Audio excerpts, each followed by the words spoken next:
Hey everyone, I just posted an update to G. Hansen's Gulfstream G4 for X-Plane 12.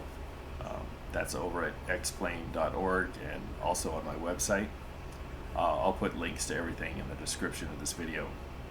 I wanted to talk about a couple bug fixes for this version of the plane that change the way the buttons on the flight guidance panel work. In previous versions of this plane, the auto throttle arm button was not configured correctly. It is supposed to just turn the auto throttle system on and off. That's all it's supposed to do. It's not supposed to activate any auto throttle mode. In the previous releases of this plane, the auto throttle arm button would activate the speed hold mode. And that's not what it's supposed to do.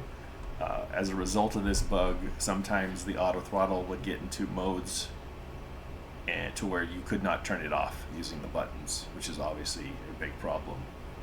So starting with this release, the auto throttle button does what it says. It arms the auto throttle. It does not activate the auto throttle though. So that tooltip is actually kind of inaccurate. Maybe I might change that. So to enable the auto throttle, the first thing you have to do now is you have to turn on the auto throttle arm. And once this happens, the auto throttle will work. To enable speed hold mode, you click the speed button down here, and that will enable the auto throttle speed hold mode.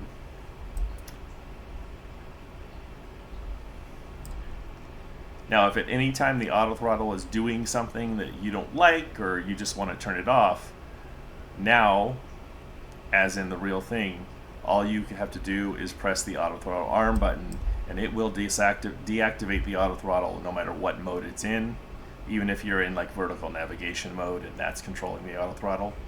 Click this, the auto throttle will turn off. And the auto throttle is now off, and I have manual control of the throttles. The other button that was broken in previous releases was the bank limiter button. The bank limiter button normally sets the bank limit between 30 and 15 degrees, or at least that's what it should do.